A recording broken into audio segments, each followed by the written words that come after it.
राधे राधे दोस्तों, मैं पहुंच गई हूँ मथुरा और अभी मैं आपको एक कुंड दिखाती हूँ। इस कुंड का नाम है पोतरा कुंड। इसकी मान्यता है कि जब भगवान कृष्ण पैदा हुए थे तो उनके जो कपड़े थे, वस्त्र और उपवस्त्र जैसे हम लोग बोलते हैं हिंदी में, तो वो कपड़े यहाँ पे धोए गए थे। और इस कुंड की मान्यता है कि जब तक जन्म लिए हुए छोटे बच्चे के कपड़े यहाँ पे नहीं धोए जाते तब तक बच्चे की शुद्धि नहीं मानी जाती। तो भगवान कृष्ण के भी कपड़े इसी कुंड में धोए गए थे। ये उसी टाइम का कुंड है और ये पूरी मार्केट है। मंदिर में जाने के लिए रास्ता बना हुआ है, काफ़ी चौड़ा है और यहाँ पे आपको खाने पीने की हर चीज़ मिल जाएगी, प्रसाद मिल जाएगी और छोटी छोटी आइटम्स बहुत यहाँ पे रखी होती हैं। जिसको जो लेना हो वो ले सकता है। पूरी मार्केट बनी हुई है मंदिर तक। 200-250 मीटर ही है, ज़्यादा नहीं है कुंड से जो इसका रास्ता है मंदिर तक जाने का।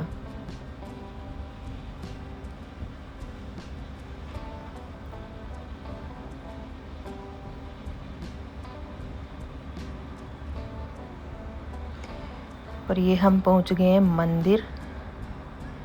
ये मंदिर का मेन एंट्रेंस है जहाँ से एंट्री करने देते हैं, लेकिन आगे कुछ भी ले जाना अलाउड नहीं होता। फ़ोन, बेल्ट, घड़ी कुछ भी नहीं, सब कुछ बाहर लॉकर रूम बने हुए हैं, वहीं पे जमा करवाना होता है। और इसके पीछे जो रीज़न बताया जाता है वो ये है कि यहीं पे साथ में जो मस्जिद है जिसके ऊपर अभी केस वगैरह भी चल रहा है, उस मस्जिद की वजह से ये अंदर अलाउड नहीं है फ़ोन वगैरह लेके जाना, रिकॉर्डिंग करना या फ़ोटो खींचना, कुछ भी यहाँ पे अलाउड नहीं है। इस वजह से सब कुछ यहाँ पे पहले ही जमा करना होता है। आप कुछ भी यहाँ पे अंदर नहीं ले जा सकते, काफ़ी ज़्यादा सिक्योरिटी होती है। ये श्री कृष्ण जन्मभूमि है मथुरा में, जहाँ पे फ़ोन वगैरह कुछ भी अलाउड नहीं है और काफ़ी हाई सिक्योरिटी है अंदर भी बाहर भी। तो आप छुपा के भी कुछ भी नहीं ले जा सकते। कोई सोचे मैं ले जा सकता हूँ छुपा के, तो वो तो पॉसिबल ही नहीं है किसी भी हालत में। यहाँ पे दुकान है और स्पेशल इसी चीज़ के लिए बनी हुई है। फ़ोन वगैरह जो भी आपके पास गैजेट्स हैं वो आप यहाँ पे जमा करवाओ और दर्शन करने के लिए अंदर जा सकते हो। और इसकी जो कॉस्ट है वो नग बोलते हैं। पहले मुझे भी समझ में नहीं आया ये नग होता क्या है। 5 रुपये जो आज के बताए थे 5 रुपये होते हैं। वेलकम बैक दोस्तों। अभी कुछ हाँ भाई, पर्ची लो पहले आप। यही है क्या? हाँ जी हाँ जी हाँ। ठीक है, राधे राधे। राधे राधे भाई। गैप में लगा दो जी। Gap gap gap. कहीं पे भी चले जाओ 100 रुपये से कम की पार्किंग है ही नहीं, चाहे आगरा हो चाहे मथुरा। अभी चलते हैं यहाँ से वृंदावन। यहाँ के दर्शन तो बहुत अच्छे हुए, लेकिन बस यहाँ पे फ़ोन अलाउड नहीं है। आगरा और मथुरा वृंदावन में एक चीज़ बड़ी बढ़िया लगी मुझे। वृंदावन तो चलो मैं पहले भी आई हूँ, लेकिन आगरा में और मथुरा में जो चीज़ अच्छी लगी वो ये, यहाँ पे आपको साफ़ सुथरे वॉशरूम मिल जाते हैं। आपको परेशान होने की ज़रूरत नहीं है 1% भी। जगह जगह पे साफ़ सुथरे चेंजिंग रूम भी, नहाने के लिए भी वॉशरूम भी। और ये यहाँ पे नगर निगम की पार्किंग है जिसका 100 रुपये किराया है गाड़ी पार्क करने का। और यहाँ से वृंदावन है 10 किलोमीटर लमसम, लेकिन ट्रैफिक की वजह से 10 किलोमीटर भी आधे घंटे में कवर करने का दिखा रहा है। तो अभी हो रहे हैं 4:15, 4:45 बजे तक वृंदावन पहुंच ही जाऊंगी मैं।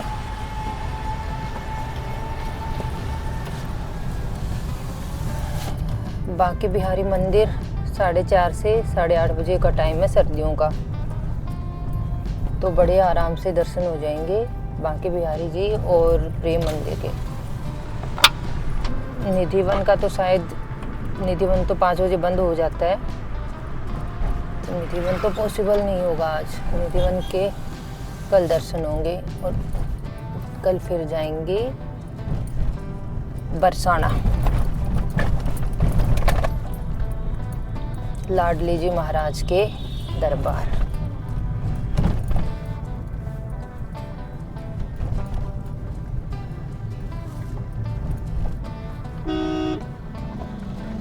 मथुरा में ट्रैफिक बहुत ज़्यादा ट्रैफिक है।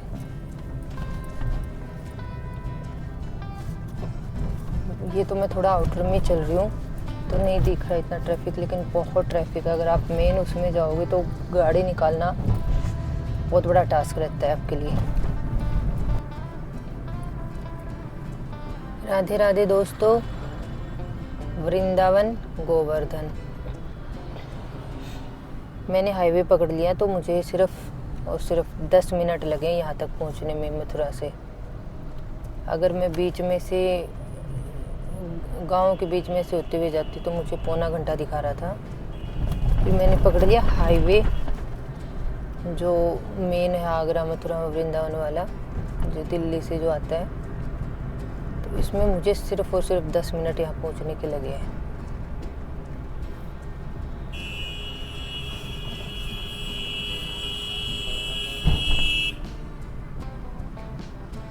ये पुल के नीचे से राइट साइड में वृंदावन है और इससे लेफ्ट में आगे जाके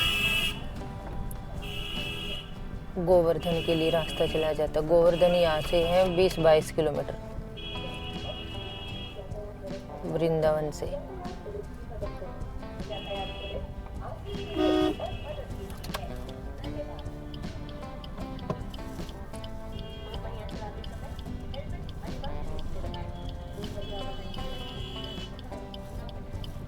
ये हालत है यहाँ के ट्रैफिक की, कोई रूल रेगुलेशन नहीं है, कुछ भी नहीं है।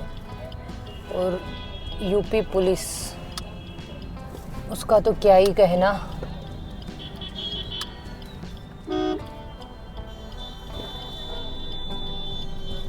सैल्यूट है ऐसी पुलिस को।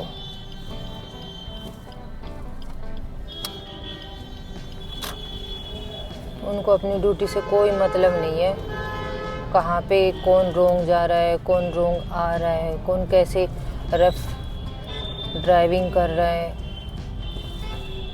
यूपी पुलिस का एक ही काम है, जो जैसे मर्जी आए जैसे मर्जी जाए,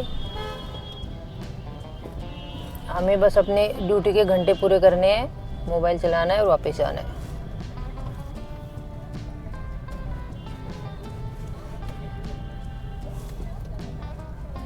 मेरो वृंदावन।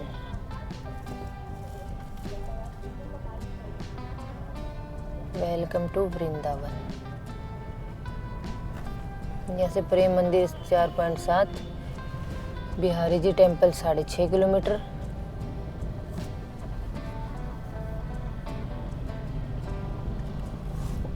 इस्कॉन मंदिर 5 किलोमीटर,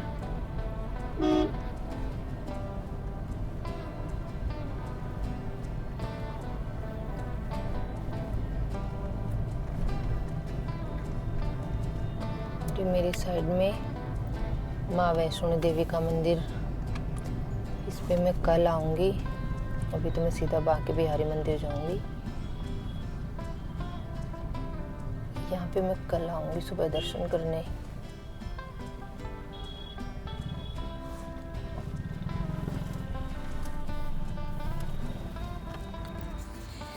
दोस्तों ये मैं पहुँच गई हूँ बांके बिहारी मंदिर की गलियों में, और यहाँ पे बहुत ज़्यादा भीड़ होती है। अभी तो मैं वीकडेज में आई हूँ तो इतनी भीड़ नहीं है, फिर भी काफ़ी है उस हिसाब से, वीकडेज के हिसाब से। और यहाँ पे सबसे मेन जो प्रॉब्लम है वो है बंदरों की।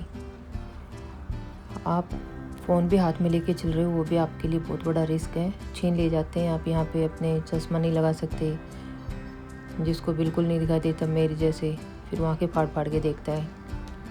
अगर आपने चश्मा लगा लिया तो आपका गया। ये पूरी मार्केट है।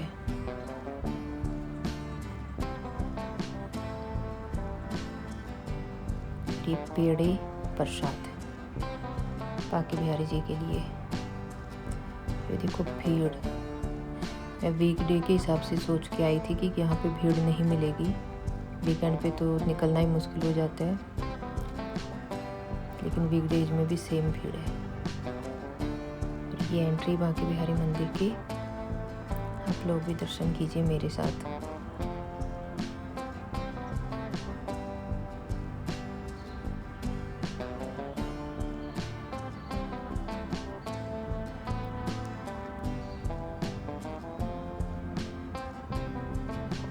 नसीब वालों को दर्शन होते हैं इनके।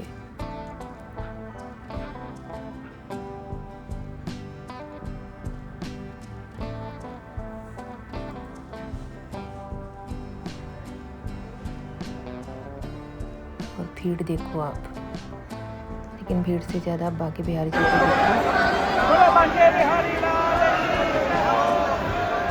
उनके दर्शन ज़्यादा जरूरी है। वृंदावन में जो एक चीज़ सबसे ज़्यादा मिलती है वो है ये आलू की सब्जी और कचौड़ी चाय के साथ, बहुत फेमस है यहाँ पे। तो मैंने सोचा मैं भी ट्राई कर लेती हूँ, लेकिन मुझे इतनी कुछ खास पसंद आई नहीं। और अब मैं जा रही हूँ निधि वन। और सुबह सुबह का मौसम है और धुंध लगी हुई है, मोबाइल में तो फिर भी कम दिख रही है, लेकिन वैसे काफ़ी धुंध है। और ये बीच में छोटे छोटे मंदिर आ रहे हैं निधि वन के रास्ते में, बहुत संकरी गलियां हैं। अभी सुबह का टाइम है तो इतनी भीड़ नहीं है, लेकिन जैसे दोपहर का टाइम होगा तो इसमें काफ़ी ज़्यादा भीड़ मिलेगी। ये यहाँ पे प्रसाद की दुकानें लगी हुई है। यहाँ पे 2 बंदे आमने सामने से ही निकल सकते हैं, तीसरा बंदा नहीं निकल सकता, सिर्फ इतनी चौड़ी गलियाँ हैं बस। और बंदरों का बहुत ज़्यादा खौफ है यहाँ पे, किसी के भी हाथ में आपको ऐसे सामान नहीं दिखेगा। ये श्री निधि वन एंट्रेंस गेट बिल्कुल सामने। आप लोग भी घर बैठे दर्शन कीजिए, आपको दर्शन करवाती हूँ। और ये यहाँ पे जूता स्टैंड है, और ये भी 2-3 रुपए लेते हैं एक जोड़ी के। ये एंट्रेंस है निधि वन का। यहाँ पे मोबाइल वगैरह ले जा सकते हैं। कुछ एक पर्टिकुलर जगह है जहाँ पे हम शूट नहीं कर सकते, लेकिन मोस्टली हम रिकॉर्डिंग कर सकते हैं। ये निधि वन के पेड़ तुलसी जी के, जो बोलते हैं कि रात को ये गोपियाँ बन जाते हैं। हजारों साल पुराने पेड़ है। —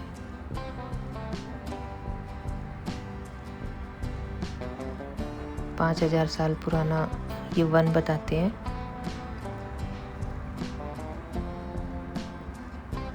और बीच में से रास्ता निकाल रखा है दर्शन करने के लिए। और ये पेड़ की टहनियाँ ही आई हुई है, इनको काटा नहीं गया, इनको काट नहीं सकते।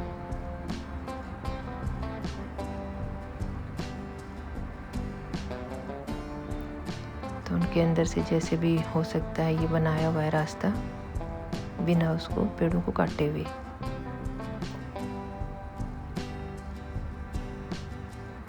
और ये कि यहाँ पे कुंड है, कुआं है नीचे जाके, जो कि लॉक कर रखा है, वहाँ तक कोई नहीं जा सकता, लॉक लगा हुआ है इसका।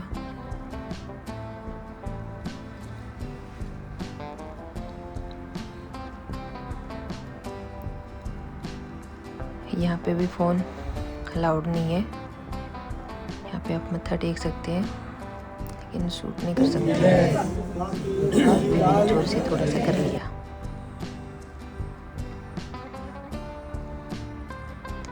देखो कितनी बड़ी बड़ी टहनियाँ हैं ये दोनों तरफ इस रास्ते के।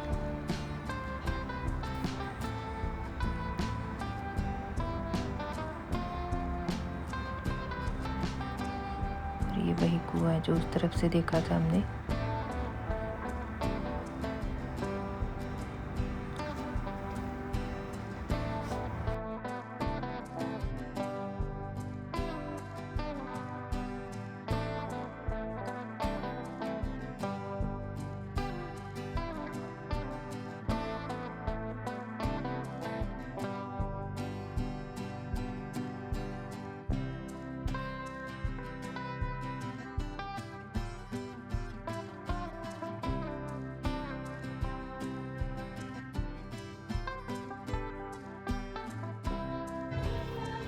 यहाँ पे लोग आते नहीं है, राधा रानी बुला करके लाते हैं।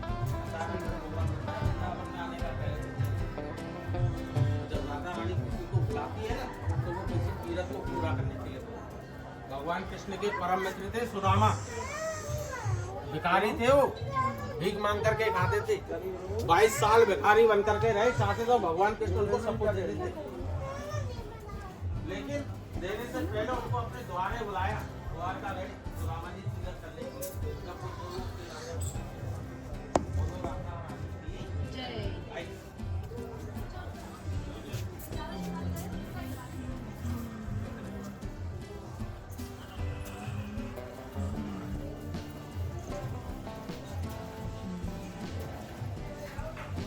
हमारे वृंदावन में गंगा तुलसी को धारण और आपको बाजार जो दिखेगी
दोस्तों अब निधिवन से बाहर निकलने का टाइम हो गया है। मैंने पूरे निधिवन के दर्शन कर लिए हैं और अब मैं जाऊंगी यमुना जी पे। यहाँ से निकलने के बाद यमुना जी बिल्कुल पास में ही है।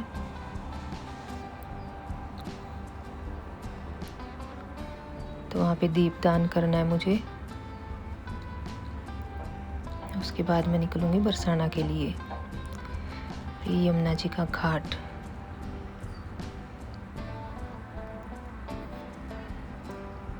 ये आप बोटिंग कर सकते हो यहाँ पे। मैंने तो नहीं करी, सुबह सुबह बहुत सर्दी थी वृंदावन में। अरे मेरी माचिस भी नहीं जल रही है। काफ़ी कोशिश के बाद जोत जली मेरी।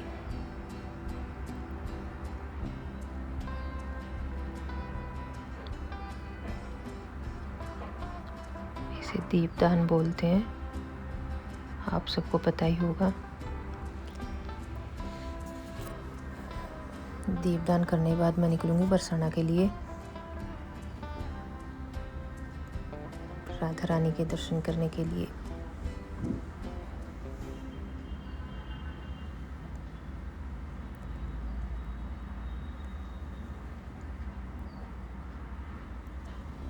बहुत ठंडा पानी है यमुना जी का।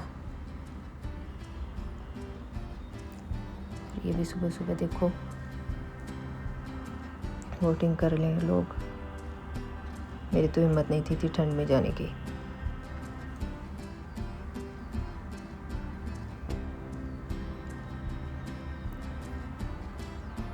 अब मैं यहाँ से निकलूंगी बरसाना के लिए,